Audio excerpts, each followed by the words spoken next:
Ndinonzi Chigwanda Selina mudhumeni chishanda supervisor.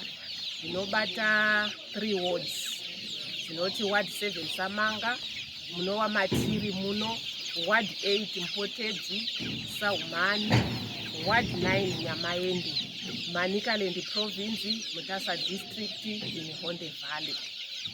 Tikutenda nekufara presidential program yepoultry.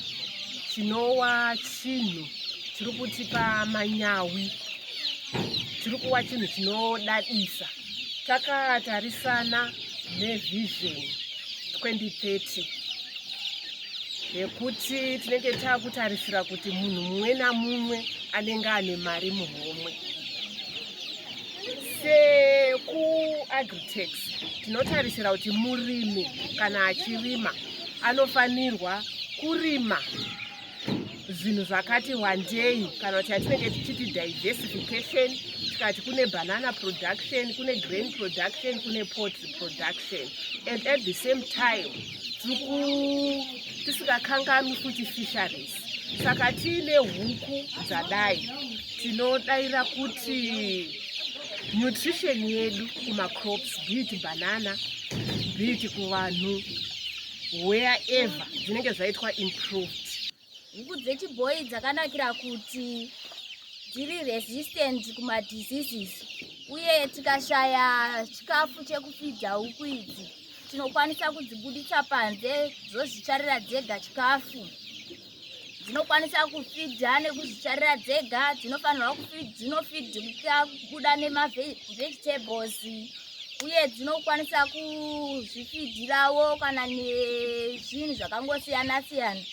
Saka tinotenda kwazvo, uye kana tikaisa bedding huku dzedu tinowana manyowa ekuti tinoisa kumagadheni edu. Naizvozvo ndinotenda kuna President Emerson Mnangagwa neri basa ravari kuita mukati menyika ino yeZimbabwe. Ndinotenda maboreki ndikuwaona Honde Valley ward 6 Mandopera village. Ndikutenda mutungamiri waMnangagwa president wedu watipa huku idzi ndedzechivanhu. Dzakanakira kuti hadzinetsi kuchengeta huku, dzinongodyawo zvatinodyawo pamba, kusanganisira mapfunde, mhunga, masunflower atorima nechibage chacharima chepfumvudza zvakare. Saka tichatibatsira kuti tichakandira mazai dzikakura. Mazai aya tokwanisa kuatengesa, idzi zvacho dzikawanda tokwanisa kudzitengesa zvakare. Semayuthi tokwanisa kuwana mari, hatichanyanyi kuchema nenyaya dzemabasa because totaakuwanawo mari kubva mumaprojekti atinenge tichiita iwaya. Saka nepapfupi ndongoti mupresident tokutendai, rambai makadaro. Inini ndingozi Trish Rwepi, ndinogara kwaMandopera village muward 6 paHaunapo. Ndiri kutenda president wangu, president idzi Mnangagwa neprogramu yehuku dzatipa idzi. Huku idzi dzakanaka hama dzasose, dzinokandira mazai uye dzinokura kuita mazihuku mazihombe. Kwashi yakuzopera zvino kuwana wedu mazai tichadya nyama tichidya. Ngatiende nofidha huku dzedu takasimba. Tatenda president, ngativatende.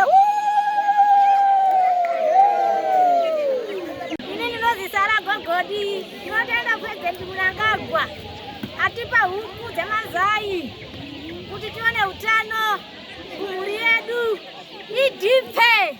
Mnangagwa. Ini ndinonzi Omega Saunyama, ndinogara kupafiwa ende ndinodzidza futi papafiwa Mutaza High School kuita lower 6. Now tiri paDAP kukwanisa vocational center. Ndinoda kutenda comrades Emerson Mnangagwa nezvavatiitira kutipa huku dzechibhoyi. Idzo dziri kuita kuti even vabereki vedu vari kukwanisawo kutengesa mazai, vachikwanisawo kutibhadharira isusu mari dzechikoro, even kutengesa nyama chaizvo. Even isusu vana vechikoro takutokwanisawo kutoona machengeterwe nemararamiro aita huku dzechibhoyi kumazvita.